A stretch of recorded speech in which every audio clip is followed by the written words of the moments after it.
So, should we do this again? Probably going to make a bit of a quicker one today because I'm hungry and I've not had lunch yet. And it is 1:45. But there's a few people been suggesting videos, so I want to start cracking on with them before I lose momentum, because I will. And one of the videos that I've been asked for is the VFC FAL, or the LAR, the light automatic rifle. Gas blowback rifle, obviously, because I think if I do anything that's not gas blowback, it'll be a little bit of a surprise on this channel, because most of the stuff I've got interested in is gas blowback, and let's face it, that's most of the stuff I'm being asked for too. So, today we've got a VFC LAR. I got mine on release. I've been waiting for it for about forever. I was waiting for a gas FAL. I thought WE were going to do one years ago. They had a prototype made up and everything, but they decided not to produce it in the end. So VFC got around to it, fulfilled my dreams along with the G3. So I love my Cold War battle rifles, especially the G3 and the FAL. And this is an exceptional replica. It really is. So, disclosure first. The handguard and the pistol grip and the stock are actually original FN parts on mine. I'm using a SLR sling. And the butt pad is also a real one. So, I also have the DNA steel barrel and steel piston kit gas parts, because it adds a nice balance to it. We'll go through some of the basics of the gun. But first, shall we talk about why I have real furniture on there? So, I always try and put real furniture on stuff, especially on VFC and GHK, because they're so ready to accept real parts, and I've been stockpiling parts for a while for a start. Secondly, it's because the VFC parts, they're made to a budget. They really are. The pistol grip itself is fine. It's actually super close to the original. Maybe a little bit shinier, but that's because it's new. But this is absolutely fine. That's not a problem at all. The stock looks really shiny and plastic, but you can, once they're worn, and it's been artificially worn, obviously, once they're worn, actually look fantastic compared to the real one. So if I bring that in a little bit. In fact, my real one's not that worn because it's actually a pretty good one, but you can see that, you know, it'd be hard pressed to tear apart. Where it does start to fall down a little bit is in the stock handguards, and for some reason I don't have my handguards handy at the moment, but the VFC handguards are really are. I mean, real handguards are brittle plastic, but the VFC handguards just feel really, really very plasticky, even in comparison with the real ones. So I've got this real black set. I've also got this real, it's like a browny purple colour. It looks more brown right now because the sun's directly on it. We've got some decent sun today. But it's normally a lot more subdued than that. It's got like a brownish purple hue to it. You see these on the Imbal rifles that the Brazilian Boppe use quite a lot. I think this is actually a Brazilian handguard, this one. Not an FN part, but also have a British set of handguards. I also have full wood set for SLR, but the FAL and SLR have some differences, which I'll go through in a moment. But by far the worst piece that comes on the FAL, and the one bit I say you need to change instantly because it's only £10 to replace, is this. This is a hard plastic butt pad, and it is cheap as shit. It makes the rifle feel cheap in your shoulder. These cost £10 surplus.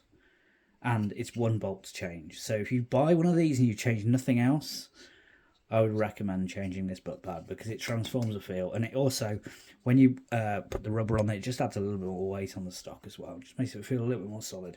This is a real chintzy piece. It's awful. Why they didn't make this out of rubber, I'll never know. But maybe it's because they know that the real ones are cheap and easily available anywhere in the world. Apologies for the clank.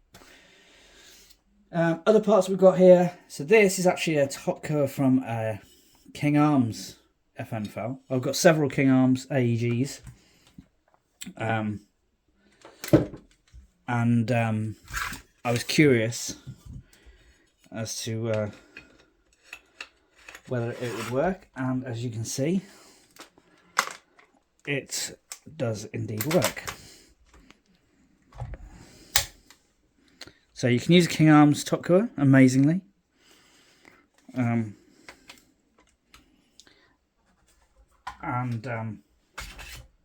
It's actually a really nice snug fit too. And this is a UTG style thing, but these are actually more suited for a DSA 58. So despite them both being metric, I did find that this required bending these ears in a little bit. You can see where they used to be more parallel, and now I've bent them in. It didn't take long. It took a couple of minutes with a flat blade screwdriver to bend those in a little bit, and it works fine. I haven't really used it with that, to be honest with you, because I like the classic rifle look, and adding a scope certainly adds a lot of weight to this as well. So differences between this and the FAL, should I say, and the inch pattern SLR L1A1 Canadian C1, whatever you want to refer to it as. The Commonwealth version, should we say. The Commonwealth version is based on an inch pattern, and stocks, pistol grips, most receiver parts are all very different. Muzzle devices too. You can, however, use charging handles, cross-compatible carry handles. Handguards are certainly cross-compatible. I think the lever for stripping down is the same, and I think the rear sight mount is the same, but I can't confirm that because I don't have one handy. As I said, I've got a full wood SLR kit that I was tempted to try and make fit on this, but I think I'll leave it for the moment and see if an inch pattern comes out. So out of the box, these are pretty damn perfect rifles. They really are quite amazing. Again, as I've said in previous videos with VFCs, I would make sure that you put some rounds through it before the hop really starts to have a great effect. But this actually had really good range and accuracy the first time I took it out, straight out of the box. I did fit an end pass, CL Project Design adjustable valve, because some sights obviously want lower muzzle energy, so that's been fitted in there. It's relatively simple fit. You can see a little bit of grease on this where I keep it nice and greased. This is a buffer to prevent over travel on a bolt. Now you can cut this down to half if you wish, or you can make another one. I've got a foam one, I think.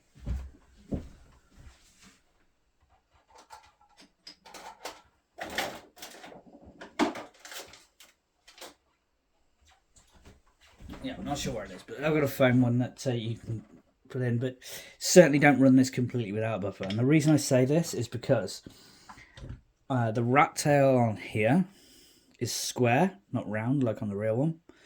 And if you have no buffer in, it travels so far that the square edge on this contacts the trigger mech housing just underneath the rear sight tower and can crack the rear sight tower. And obviously that's not very handy. This is a steel part. And that's because this is over travelling and opening that up, and it's quite a lot of force as well. So run a buffer, even if it's only a half buffer, to give you a bit more length to travel, and you'll have no issues with that one. I fitted the steel outer barrel, A, because of the strength, and B, because of the feel of it. I like the gun feeling really legit. Some people have reported a lot of wear on this ledge or cracking on this ledge here, where it locks the rifle, especially with the heavier barrel. But I think a lot of that is because people slam this shut. Whenever I close my rifle, I hold that catch back, I close it and then snap the latch across, rather than causing excess wear, because that's a steel latch, and the upper on the standard LAR, of which this is aluminium, whereas all this is steel. So the only thing that's aluminium on this rifle that should be steel is this receiver. VFC do a steel deluxe version that's a type 1, so it's not got all these lightning cuts, but they're considerably more, and I'm not into that at the moment. You can use real triggers, real selectors, real sears in this, not a problem at all. None of them are restricted parts in the UK either, none of them are pressure bearing. The auto sear is contained in the upper on the FAL. Changing butt stocks. So the pistol grip's really easy to change. Obviously the handguard is dead easy to change. You do that in a few seconds. Butt stock, on the other hand, on the standard FALs is a bit of a pig. So they require a FAL butt tool. People have bodged it by using oversized screwdrivers and things, but with varying degrees of success. But you will need a tool of some kind, and you will definitely need heat. What I did as you can see when I removed this one, is I actually took out quite a large area of the plastic around there to make it easier on myself, knowing that if I did ever want to use this again, I can clean that up, and it's not going to be seen when the butt pad's on anyway. I just need to clean those edges that were melted a little bit, but I haven't put that back on. But once you've got it off once, it's relatively easy to do.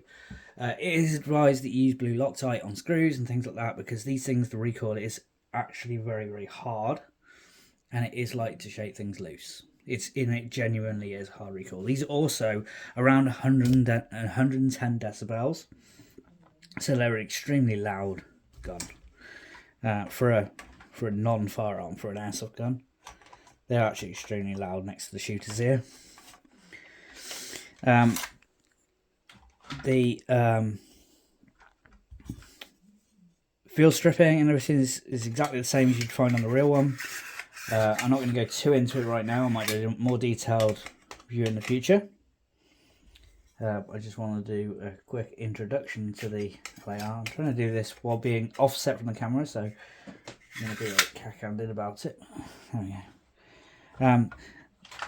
The one other thing, actually I will remove that lower, and the reason I will do that is because I want to talk about one other thing that's common on real FALs that has translated to this.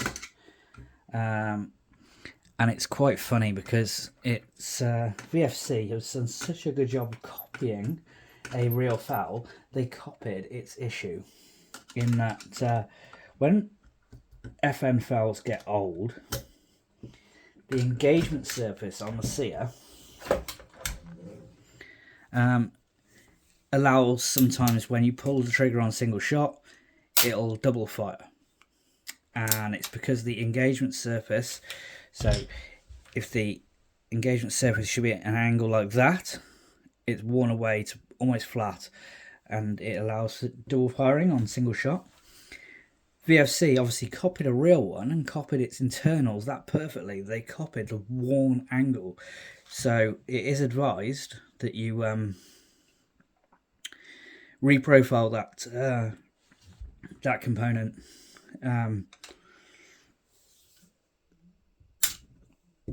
It is advised that you reprofile that component to make it a little bit easier. If I actually release this, because I don't know why I was going to release it with the hammer back, that would have been a bit silly. My fingers aren't working very well today, so I use the end of a screwdriver. But we take out the hammer spring. I've not done this for a really long time actually, so kind of doing it from a hammer. There's your selector.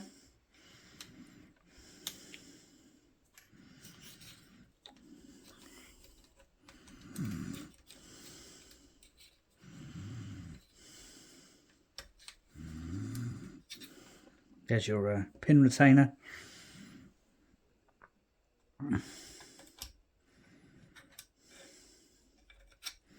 Your hammer. These are all steel components. And finally, the trigger pin, which releases the trigger and sear. So this is the surface I was talking about. Is this surface here, when it comes out of the box, is flat like that, and I've angled it to that so that it doesn't double fire anymore. What that also does, you can just see the file marks a little bit. What that also does is it gives you a much crisper trigger feel and much nicer trigger pull. It's really positive, short take up, nice short positive reset. These are actually superb rifles. Excuse me. You can see the internals of the upper. This is a steel upper. There's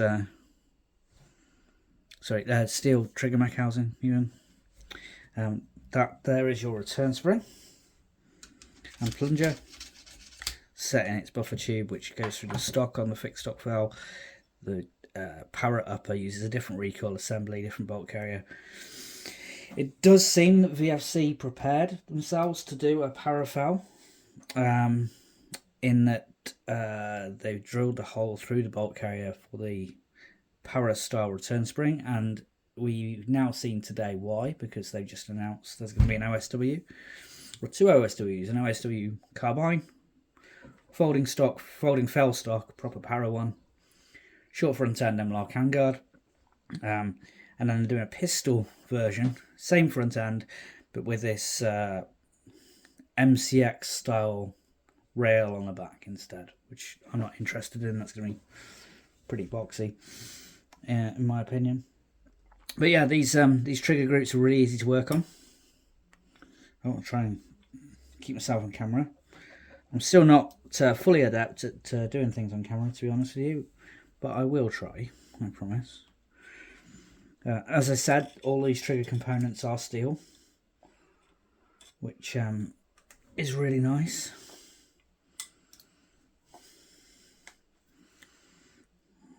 I forgot the fun that can be getting the trigger back in a little bit. It can be a little bit of a fiddle, again, as I'm trying to do this on camera. So I'm actually standing quite offset from the bench and from the rifle itself. You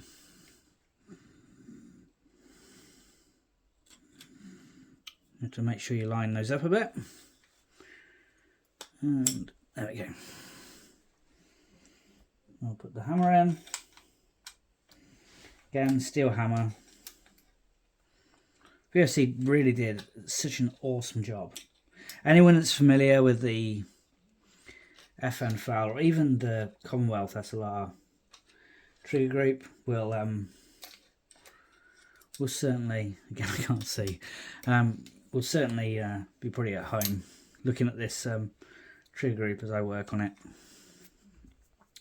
That's the pin retaining tool, pin retaining piece, should I say.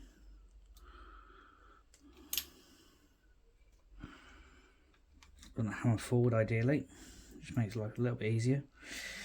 Selector in. Rotate the selector to single shot.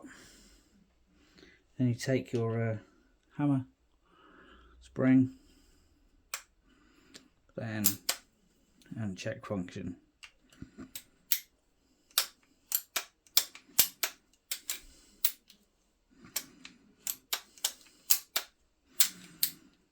Okay, so that's the trigger group of the FAL. That's how simple it is. VFC also replicated the gas piston. There's your gas plug. This is the DNA part, so it looks a little bit less shiny than the VFC part. It's more a dulled satin finish. Nice recoil, your gas spring. Gas piston spring, thank you.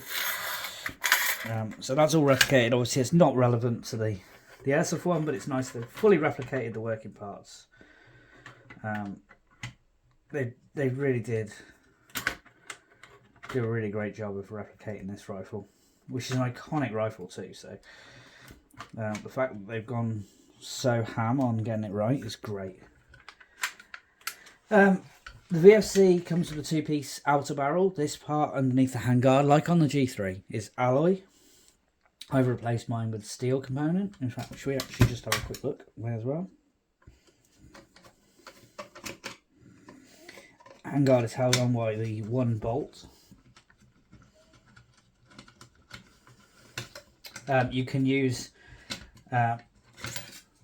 real aftermarket handguards. Obviously, they're completely compatible. Even the inch pattern. In fact, the naysayers, so we'll prove that actually fits. Won't bolt it all the way up, but we'll prove it actually fits. There we go. Bolt through. So inch pattern fits. Amazingly, you can actually also use airsoft ones. So the King Arms handguards will also fit. This is the VFC one's a bit poor.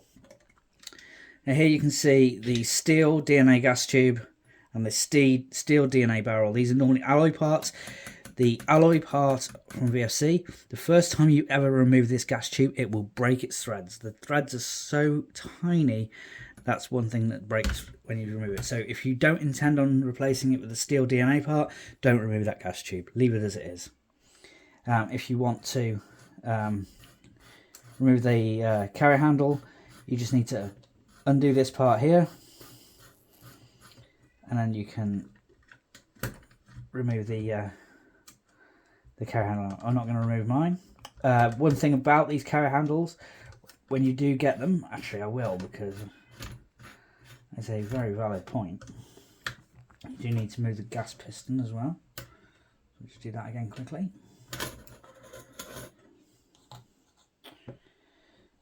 So when you get these flop about a little bit. If you bend it, so you take a pair of pliers or a Gerber tool. If you bend this that way, it gives tension on the upper and stops it from flopping around. So that's something that's dead easy to do. I would advise doing that. Again, you have to let the piston out a little bit and allow the gas parts forward, and then it's easy to do. So I find the best way of lining that up is to usually say this, hold it slightly up,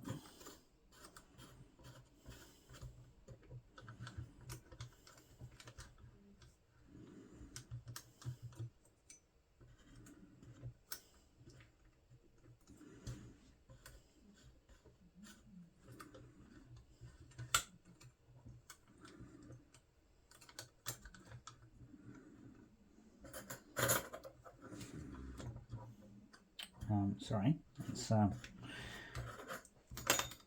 again working off to the side, so it's a little bit harder to line up when you're not directly above it.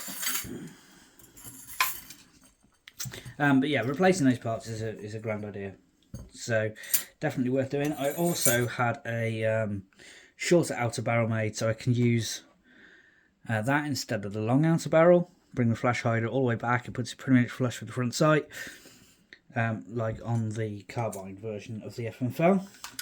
So that's another thing you can do if you wish to do so. If I remove the bolt carrier, you can see how simple this assembly is. The hop up adjustment screw is right here, so you just turn that to adjust the hop. Very easy to do on the fly with a flathead screwdriver. But yeah, these perform absolutely fantastic. I think that anyone that's into like the Cold War battle rifles and things would absolutely love them. Obviously, I'm hoping they do a British version at some point, but I'm not holding my breath on it, to be honest with you. I think I think they might be a little bit too niche for VFC to bother with, but we'll see. They have been known to do some niche stuff before. Has anybody else been following the MOA announcements today? Because there's been some really exciting stuff, such as the FNC obviously been announced, which we saw the other day. M16A1. There's the OSW FALs, as I mentioned earlier on. And also, finally, VFC are doing a gas blowback AK, which is good news. They used to make AG AKs back in the day. In fact, all the Cyma ones that everyone raves about are actually a clone of the VFC, pinned and stamped ones. I think they're the first people to do pinned and stamped. So some good news from MOA there.